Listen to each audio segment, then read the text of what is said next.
కలిసి వచ్చే కాలం వస్తే నడిచొచ్చే కొడుకు వస్తాడు.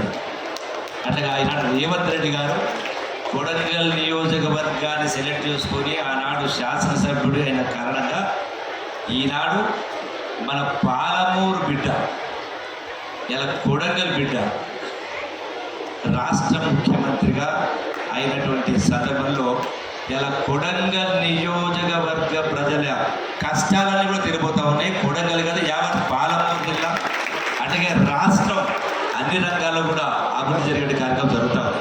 చాలా సంతోషం, ఆనందదాయక పరిస్థితి. మరి ఈనాడు ఈ నియోజకవర్గంలో ఉన్నటువంటి సుమారుగా 30,000 మంది విద్యార్థులకు ఈ యొక్క పొద్దున్నే బ్రేక్ఫాస్ట్ కార్యక్రమం ఏర్పాటు చేస్తూ ఉన్నారు. ఈ నియోజకవర్గంలో గౌరవ ముఖ్యమంత్రి గారి నాయకత్వంలో ఇలా కొడంగల్ బిడ్డల యొక్క ఆకలి తీర్చే కార్యక్రమం. ఎందుకంటే ఒక విషయం జ్ఞప్తికి వస్తాం, చెప్పాల్సి వస్తా ఒక మంచి కార్యక్రమం, చాలా గొప్ప కార్యక్రమం. ఎందుకంటే ముఖ్యంగా మొత్తం తెలంగాణ రాష్ట్రంలో పాలమూరు జిల్లా వెనుకబడ్డ ప్రాంతం, అందులోనూ కొడంగల్ ఇంకా వెనుకబడ్డ ప్రాంతం. అట్లా కొడంగల్ అయినా, నారాయణపేట అయినా, అట్లాగే అచ్చంపేట అయినా చాలా ఉద్యోగాలు. మరి ఈ వెనకబడ్డటువంటి ఈ ప్రాంతంలో మరీ ముఖ్యంగా పేదల కుటుంబాల్లో ఇలా చదువుకు సంబంధించినటువంటి గొప్ప చదువులు చదివే అవకాశం లేదు. ఎందుకంటే కార్పొరేట్ విద్య చదవాలంటే ఆస్తులు అమ్ముకోవాల్సిన పరిస్థితి వస్తాము. అట్లాగే గ్రామీణ వాతావరణంలో పిల్లలకు ఇంటి దగ్గర చదువుకునే వాతావరణం ఉండదు. సామాజిక పరిస్థితులు కావచ్చు, ఆర్థిక పరిస్థితులు కావచ్చు, వివిధ రకాల సమస్యలు కావచ్చు, కుటుంబ సమస్యలు కావచ్చు, వీటన్నిటి మూలంగా పిల్లలకు చదువుకునే వాతావరణం ఉండదు.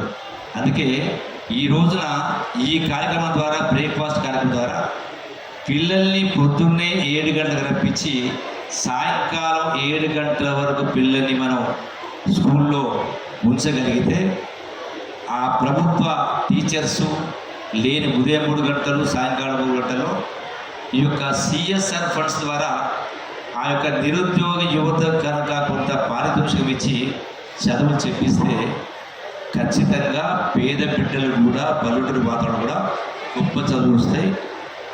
కార్పొరేట్లు లక్షలు ఖర్చు పెట్టి ఏ చదువులు వస్తాయో అంతకు మించినటువంటి చదువులు గ్రామీణ వాతావరణం వస్తాయి. కాబట్టి మరి ఈ కార్యక్రమానికి శ్రీకారం చుట్టినటువంటి గౌరవ ముఖ్యమంత్రి రేవంత్ రెడ్డి గారిని ప్రత్యేకంగా ధన్యవాదాలు తెలియజేసుకుంటూ, గతంలో ఇదే విషయాన్ని నేను తెలంగాణ రాష్ట్రం వచ్చిన తర్వాత ఆనాటి టీఆర్ఎస్ ప్రభుత్వంలో కేసీఆర్ గారి ముఖ్యమంత్రి సందర్భంలో మొట్టమొదటి కలెక్టర్ కాన్ఫరెన్స్లో నేను ఆనాడు ఇండస్ట్రీ మినిస్టర్ నా వంతు వచ్చి మాట్లాడినప్పుడు నేను ఆనాడు ఒకటే చెప్పిన, I address all the district collectors, kindly spend your CSR funds, corporate social responsibility ఫండ్స్ను కేవలం విద్య కొరకు ఖర్చు పెట్టండి. అది కూడా ఎట్లా ఖర్చు పెట్టాలని చెప్పిన. గ్రామీణ వాతావరణంలో ఈ పేదరికం వల్ల వివిధ రకాల సమస్యల కారణంగా చదువుకునే వాతావరణం ఉండదు. కాబట్టి పిల్లలు పొద్దున 7 గంటలకు రప్పించండి, సాయంకాలం 7 దాకా రీటైన్ చేయండి. ఈ ఫండ్స్ ద్వారా ఏ నిధులున్నా ఖర్చు పెట్టి కార్యక్రమం చేస్తే వాళ్ళు గొప్ప చదువులు వస్తాయి. ఇలా పేదవాళ్ళు అప్పుల బారిన పడరు, బిడ్డలకు గొప్ప చదువులు వస్తాయి. చాలా అంతర్జాతీయ స్థాయిలో ఇది అవకాశం వస్తుంది. కాకపోతే పొద్దున్నే వాళ్ళు వచ్చినప్పుడు ఏదో వాళ్ళకు ఉన్నదేదో కళ్ళో గంజియో దాగొస్తారు అని ఒక మాట అన్నారు. ఆ మాట అనగానే మరి ఆనాటి ముఖ్యమంత్రి కేసీఆర్ గారు చిరునవ్వులో నా పైకి లేచి, అదేనండి అట్లా మాట్లాడతారు, కళ్ళో గంజి అంటారని మాట్లాడి, అంటే నేను చెప్పిన సబ్జెక్టు పక్క పోయింది, కళ్ళో గంజి ముందుకు వచ్చింది. ఈ రోజున అంటే ఆనాడు 10 సంవత్సరాల కింద చెప్పినటువంటి కార్యక్రమాన్ని ఈనాడు గౌరవ ముఖ్యమంత్రి గారు చొరవ తీసుకుని CSR ఫండ్ ద్వారా ఈ కార్యక్రమం చేస్తున్నందుకు నేను ప్రత్యేకంగా అభినందిస్తున్నాము. అట్లాగే పాలమూరు జిల్లాకు మహర్దశ ఆరంభమైంది. ఈ జిల్లాకు సంబంధించినటువంటి సాగునీటి ప్రాజెక్టులు, ముఖ్యంగా కొడంగల్ కూడా చాలా వెనుకబడ్డ ప్రాంతం. ఇది సాగునీరు ఉంటేనే తప్ప వాళ్ళ యొక్క ఆర్థిక స్థితిగతులు మెరుగు కావు కాబట్టి ఈనాడు ఏదైతే మన గౌరవ ముఖ్యమంత్రి గారు ఇప్పటికే మంజూరు చేయడం జరిగింది. ఈ యొక్క సాగునీటి ప్రాజెక్టులకు సంబంధించి ఈ యొక్క ప్రాజెక్టులతో పాటుగా ఈనాడు ఇప్పుడే మనం ఇనాగ్రేట్ చేసుకోవడం జరిగింది. సుమారుగా 75 కోట్ల రూపాయలతోటి ఈ యొక్క ఇంటిగ్రేటెడ్ మండల్ ఆఫీస్ బిల్డింగ్స్ కావచ్చు, సీసీ రోడ్స్ కావచ్చు, చాలా కార్యక్రమాలు ఈనాడు ఇప్పుడే మనం దాన్ని పునాది కూడా వేసుకోవడం జరిగింది.